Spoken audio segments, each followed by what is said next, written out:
he locks eyes with me, and he tilts his head, and he goes, "Oh, man." And the next thing I know, he shoots me. And first shot hit me right underneath the chin, and it came out. Welcome back, viewers, watchers, listeners. I'm your host, Tyler Owen.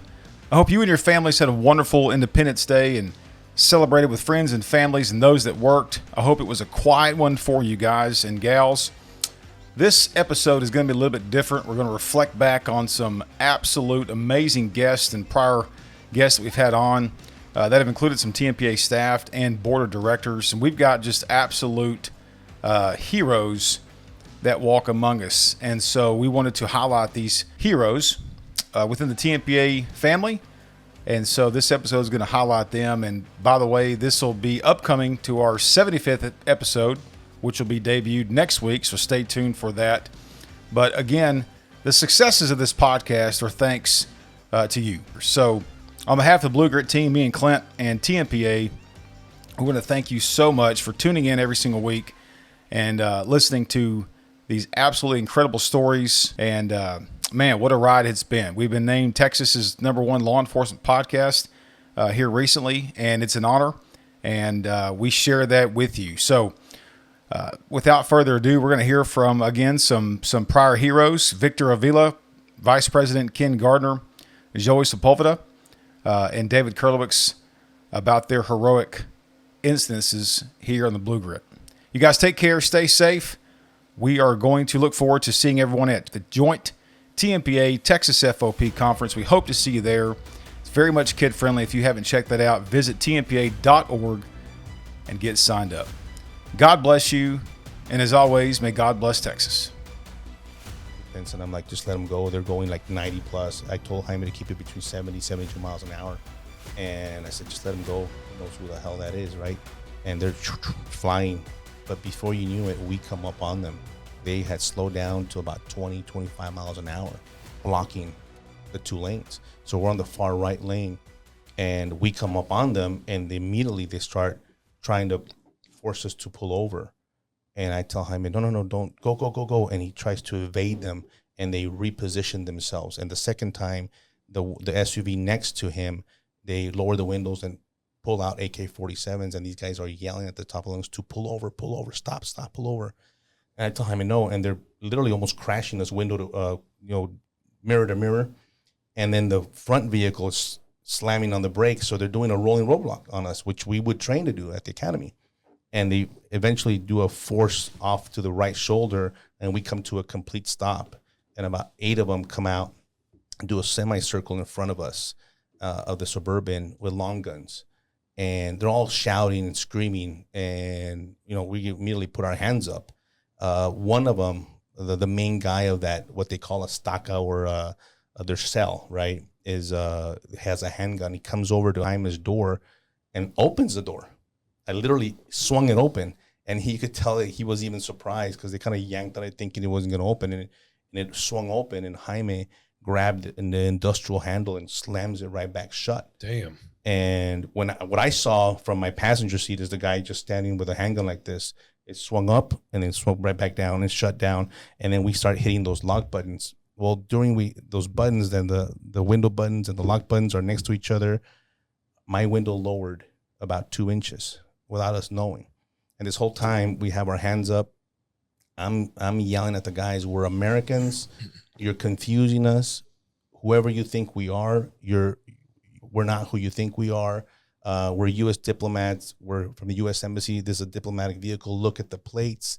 Let me identify myself with my black passport. My passport was in my backpack with the guns, had been caught underneath the seats when we lowered both seats.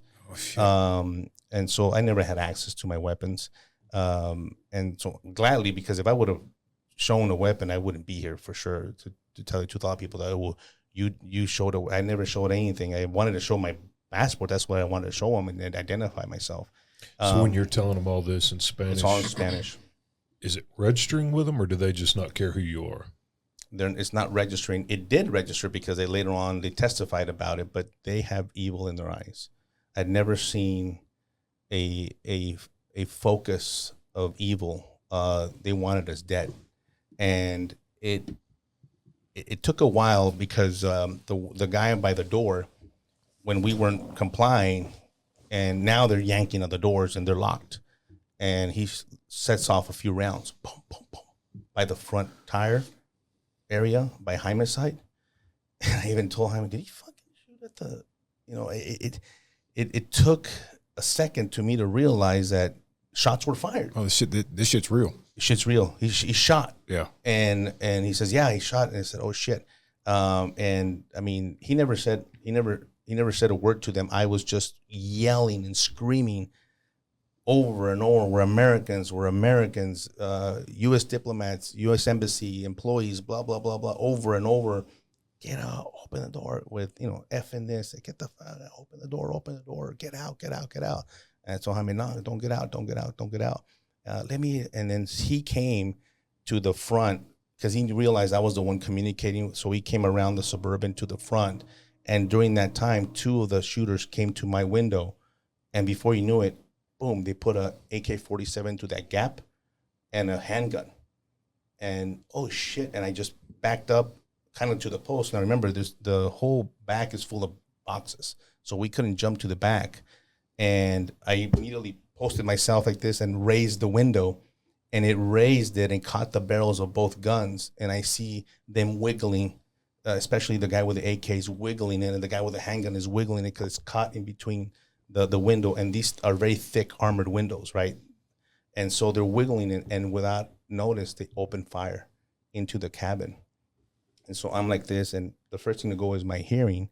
And I have hearing loss in my left ear because of it, because they're literally shooting it right here. And I see Agent Zapata get struck multiple times on his side with the handgun, and then he gets shot with the AK in his leg. I get shot once in the chest and twice, one in my upper leg and one in my lower leg. I didn't know. I had no idea that I'd been shot. He yells out, I'm hit, I'm shot. And I said, go. They pull out the barrels. I raised the window, just the last little gap, and they were just spraying it, just shooting the whole right side. And I actually put the Suburban back gear, just slam it down. I push Jaime's knee into the gas pedal to crash that vehicle to get out of the X.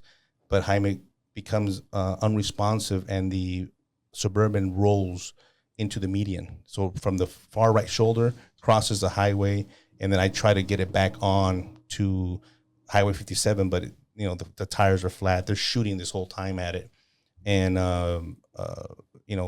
we kind of stopped there, and I'm attending to Jaime. One SUV, I see it take off. Now, I have very limited vision now because of the armor glass. It's very hard to see from the inside. Outside, you see like these white snow globes, and the inside, it just shatters, and you can't see. But on the front windshield, I see one taking off. And then I see the second one take off, and it does a U-turn, comes right back, parks right in front of the Suburban. 2 of the shooters come out, and they look at me, and I look at them, and there's like a pause, and they just go, they just open up and you'll see the pictures of the 2 shots where they're trying to penetrate the glass. And I just sat there, and I'm thinking, okay, this is it. I'm done. Please work glass. Work glass. Yeah. And I see them jump in the SUV, and they leave. And I make the first phone call. Well, I try to get my Nextel radio. It doesn't work. I pick up my BlackBerry. I call the embassy, and people could hear the call online. And switch for office. This is Victor Avila from ICE. We got a shot. We are on the highway to Querétaro, Mexico. We've been shot and attacked on the highway. I am an ICE special agent. What is your name, you said, sir? Victor Avila. Please call Jerry Miles. I don't have another phone. Where did you look at? Please call Jerry Miles. We've been shot on the highway. Highway? What is the highway, sir? To where? Mexico, Querétaro. They know where I'm at. Okay. Had his back to me, and I hear the guys on the radio on the other side, and you can actually hear it on the 911 or on the radio traffic, not the 911 call, but the radio traffic. And I heard Billy Yates say, "Hey, Ken, stop that red car." Well, they had rolled up on a drug transaction, and they were leaned in the car, making the deal. They see him. The car takes off. He wants me to stop the car. Well, I was already see this guy walking. So I ignored the red car, and Mike Saxon was behind me on his bike. So we're all on bikes. Well, in the meantime, I didn't know this at the time, but the other, I think it was Philip Johnson and Josh Green were contacting some guys that were at the car making the deal. And I think Billy kind of took off after the car just to kind of keep an eye on it. Well, we didn't go after the car. I see this guy walking, and he turns around and he sees me. Well, he's holding a beer can in his hand. So he throws his beer can down. And I holler at him. I said, identify myself. Hey, Tyler, please stop. Of course, I didn't know who he was at the time. And then we go into a courtyard. So you can imagine there's 2 long buildings this way and some shorter buildings this way. Okay. So it's a long courtyard area, buildings surrounding it. We walk into this little courtyard area, and he's not stopping because, I was able to get off my bike. You go through bike school, learn how to dismount, and while you're still rolling, it looks cool anyway. Yeah. So I came off that thing, and I told him again, I said, Tyler, please stop. Well, we've all been cops for a long time. You know when something's not right. So I stop. He keeps walking, but his hands go into the front of his, to his waist on the front side. So I stop. I quit approaching him at that point, and I start backing up. Take a few steps back, and I remember having my gun on my hand. Now, what's crazy is I actually did pull my gun out. Didn't even realize it once it was all over. Wow. And again, I kind of follow up on that in a minute. But so anyway, he's walking. I said, let me see your hands, as we always do. Because if we can see their hands, that's what's going to kill us. Yep. Let me see your hands. And I start backing up. Well, I didn't know if Mike Saxon was with me or not. I didn't know if he took off after the car. I didn't see him. Didn't hear him. This guy, he didn't say a word. He didn't say anything. He did nothing. All he did was turn to his left, and I can see it like this year will be 20 years. Doesn't seem like it. He turned, didn't say a word. He fires a shot at me. The first shot missed me. My bike's laying there. It's on the ground. The first shot missed me. Now, I'm pretty close to the corner of this building. I'm thinking if I can get to the corner of that building, at least I'll have some cover because I'm right out in the open. How far away was he when he fired that shot? Oh, I don't know, 3 or 4 yards. Oh, okay. Oh, we were close. On each other. Oh, yeah. I was backing up. So you can imagine 5 yards on a football field. It was less than that, or right at it. We were close. Still not sure how he missed me, to be honest with you. We were close. So he missed me that first shot, and I'm thinking if I can get to the corner of this building, I think I can get some cover and I can return some fire or something because I had nothing. And we're talking about seconds. So as soon as I turned to get to the corner, I felt something hit me like a sledgehammer. It was hard. And I fell to the ground right there by the corner of the building. Well, I look up to see where he is, and then I hear more gunfire behind me. Well, Mike Saxon actually came around and took the attention off of me, and the bad guy started shooting at him. So had he not been with me, who knows what would have happened? While I'm going to the call, dispatch gets on the radio and gets bumped up from a suspicious vehicle, suspicious person call to possible burglars in action. And the suspect vehicle is described to be a white-colored Ford Dually. And I was like, white-colored Ford Dually. We had prior information that this white Dually had been burglarizing vehicles before. Of course, the occupants. So I stepped it up. I turned on my lights, broke through a light, and I'm hauling us. Am I allowed to? Yeah, You can say hauling. Okay. So I'm getting there, code 3. My partner, who gets stuck at the light because of traffic, stays behind about, I say at least probably about 30, 40 seconds behind me. So I get there. I tell the dispatcher, hey, I'm entering this location. I'm entering this entryway. I'm coming up to the back rear parking lot, and I see the suspect vehicle. So it's kind of weird, and a lot goes along with the story. But so I park my vehicle, and for some reason, the vehicle that where I parked, your dash cam is supposed to be pointing straight forward. Well, for some reason, somehow, I do not remember, but the camera is canted to where it's catching everything of the suspect vehicle. So I approach the vehicle on the driver's side. And your mindset at this point is probably car burglars. I'm about to Absolutely. Interact with car burglars. Okay. Absolutely. So when I approach the vehicle, I see the driver, and I see a passenger in the rear view. I mean, in the rear seat, right behind the driver. So I get there, and of course, now a little history about me is I'm a firearms instructor. I'm the department's tactical instructor. So I'm trying to do this as best and as tactical as I possibly can. So I get there. I tell the guys, all right, guys, let me see your hands. They both comply. They both stick their hands out of the window. So I'm like, okay, I see where their hands are at. I know what's going on. While I approach the driver, he starts rolling up the window and kind of trying to get the vehicle started, get the truck moving. And I start, of course, giving some verbal commands. Now, mind you, when I'm approaching, I notice a whole bunch of people out in the parking lot.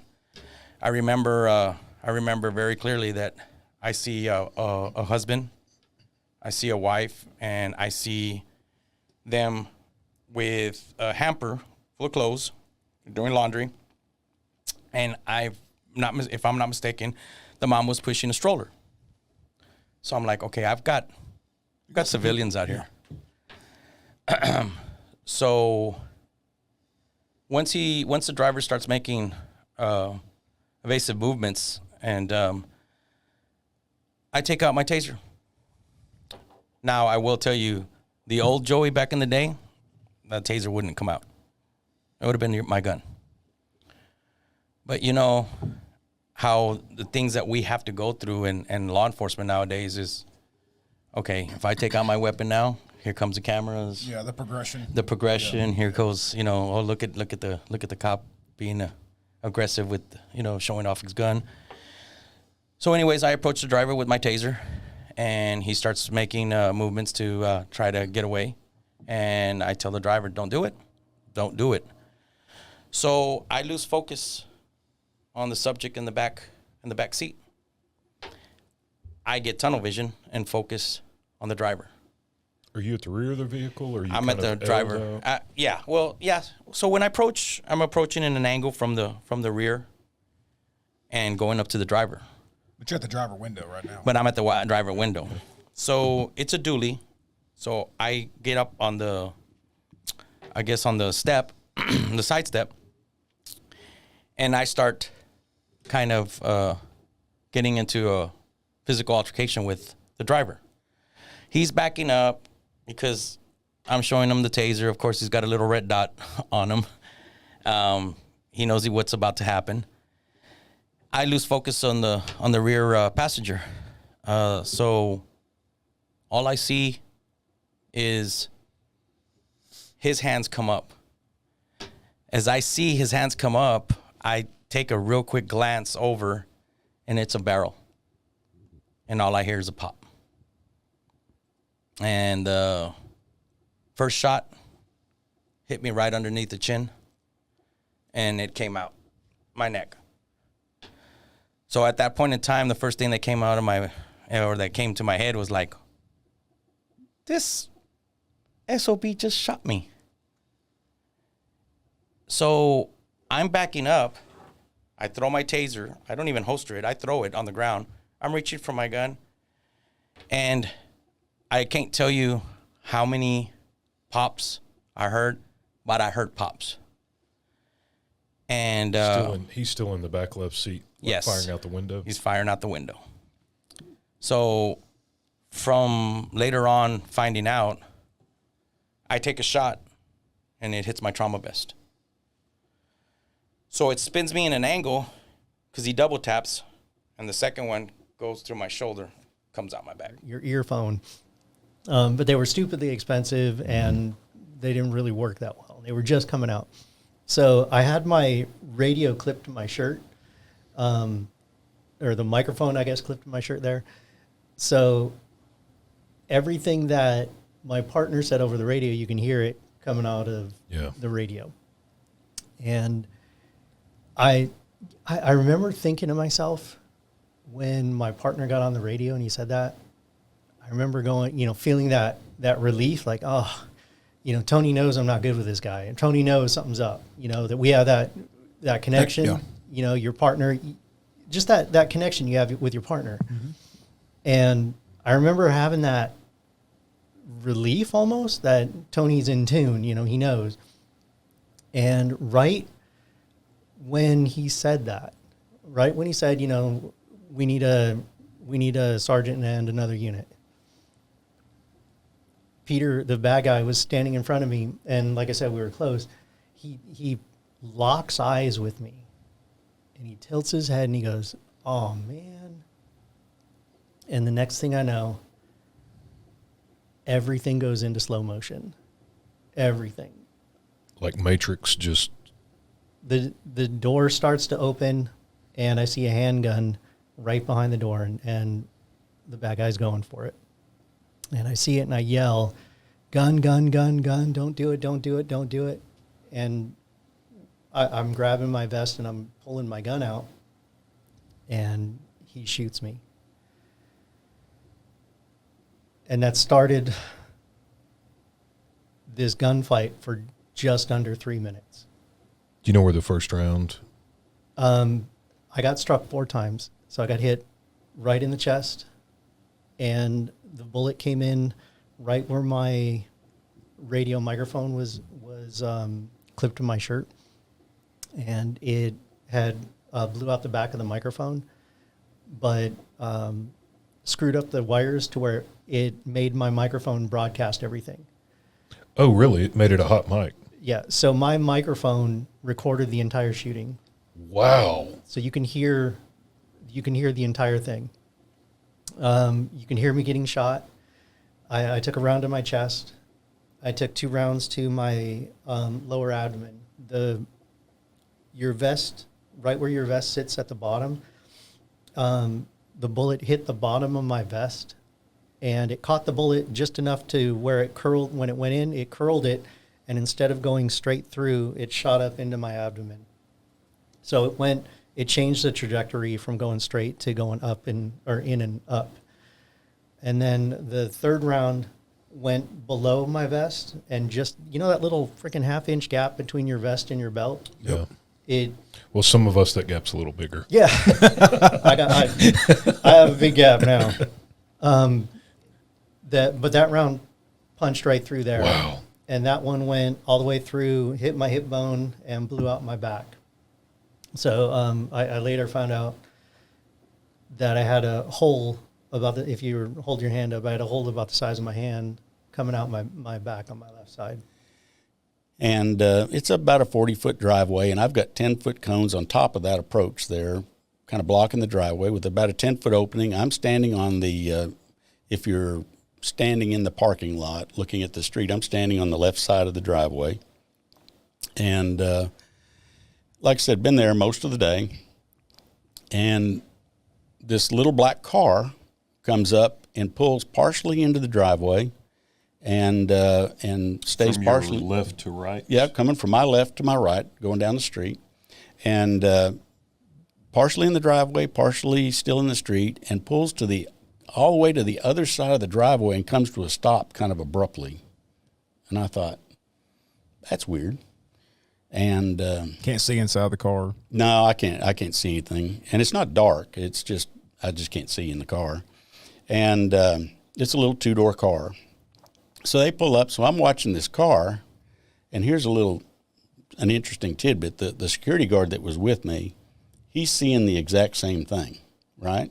And he was behind me and to my left. He never came into my field of view. So and he told me this, and he actually testified to this in a subsequent trial, but.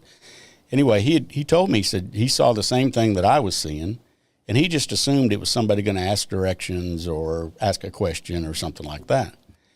I had a different perspective on it because if they wanted to ask this guy a question, they needed to stop where I was, not 30 feet away, because the chances of me ambling over there 30 feet, they're going to have to back up. They're going to have to do something. You know, I'm not really inclined to leave where I was at in order just to see if they had a question or something.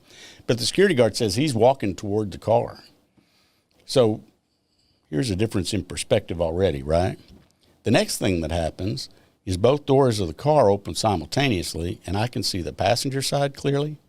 I can see the back clearly. Can't see the driver's side as much because it's blocked a little bit by the car. But I can see both doors open at the same time. And the next thing I see is the passenger stepping out in the barrel of a rifle coming up in my direction. So the security guard is seeing exactly the same thing, okay? Now, once again, here we are on perspective, right? He said, and he told me this personally and testified to it, he said when he saw that, his first thought was, this is the stupidest prank anybody could ever pull because that Garland policeman's going to kill that guy. Wow. Well, interestingly enough, now we're kind of on the same page, right? Yep. We took 2 different roads and finally got the same intersection. But the point being here is preparation isn't just learning how to shoot a gun, learning how to, exchange in a physical altercation or any of that kind of stuff. A lot of it has to do with this right here. It's mindset. Mm-hmm. He wasn't prepared for something that dramatic or difficult to happen. His brain immediately went to, this can't really be happening. This has got to be a prank. My brain wasn't there. As soon as I saw the barrel of the rifle coming up, I immediately was ready to engage. And when I was asked in a trial subsequent to this, one of the attorneys said, well, when you saw the barrel of the rifle coming up in your direction, what happened next? Well, my answer to that, and it's on the record, and I said my training kicked in, because that's exactly what happened. I wasn't making a plan. I wasn't going, oh, wait a minute, what do I need to do now, right? I knew that it was go time. I had to do something, right? Do you even remember drawing your gun? Nope, don't remember drawing my gun. The first actual memory I have is getting a sight picture and squeezing off around, and on the passenger first? Yes. And people have asked me, well, who shot first? And I have no idea who shot first, whether it was me or him or we shot simultaneously or what happened. Wow. I do remember a sight picture. And interestingly enough, I do remember every round I fired, I got a sight picture. And I remember also that my rate of fire was not this spastic, as fast as I could pull the trigger. It was rather rhythmical. And it took me a few days to remember that. It didn't, it's kind of interesting. Colonel Grossman, most everybody who's listening here probably knows who Colonel Grossman is, but his book on combat talks about things that happen when you're engaged in combat and what your body does and doesn't do and those kinds of things. And one of the things that he talks about is memory delays or memory lapses and those kind of things. It's all normal. There's not anything to get worried about. But it took me a few days that I actually remembered that particular thing. And I had this very rhythmical, rather rate of fire, and I got a sight picture. But when we train at the range, it's all about hitting what you're shooting at, and that was as fast as Greg Stevens could shoot at something and hit what he was shooting at. Yep. If I did it any faster, I was just wasting bullets probably. Spraying and praying? Yeah. So passenger exit comes up with the rifle. You engage him. I did. What happens during that engagement, or what's the next event that happens once y'all exchange gunfire? Well, I fired several rounds on him. He falls to the ground. He drops his rifle. I knew I had 2 assailants, so I felt he was at least temporarily out of the fight since he dropped his rifle and went down. I directed my attention to the driver who had made his way out of the car, and he was at the back of the car. He had his rifle shouldered, and he was and I never saw the security guard, but I'm assuming that's who he was shooting at was the security guard, who's headed for the Mexican border at this point because he has no cover, no nothing. He's just out of luck, right? And so I engaged the driver, fired several rounds on him. He falls to the ground, similarly to the passenger, drops his rifle. I still had concerns about the passenger, so I readdressed my attention to him. He's laying on the ground, and he's moving around. He hasn't retrieved his rifle, but he's got his hands up here around his throat and around this area, and he's moving his hands around. And we had talked about in briefing, paying attention in a briefing, we talked about IEDs and the possibility and probability that if anybody mounted any kind of attack, they would have small weapons, handguns and rifles, and very likely IEDs of some sort, whether body-borne or vehicle-borne. So I'm thinking, while he's doing this, is he trying to pull a pin? Is he trying to push a button? I don't know what he's doing. So he is still very much a threat in my mind. So I re-engaged him and fired several more rounds. He quit wiggling around quite so much. And then I once again directed my attention toward the driver. He hadn't done a whole lot. He had kind of pushed himself up and slumped back down. He hadn't retrieved his rifle, but once again, the IED thing is, I had to make sure that threat was completely eliminated. I fired a couple more rounds, and I was carrying a Glock 21 45 caliber handgun at the time, and I slide locked back. I'd fired 14 rounds, and I immediately did a tactical reload. It wasn't something I thought about, and man, I was reloaded in a hurry.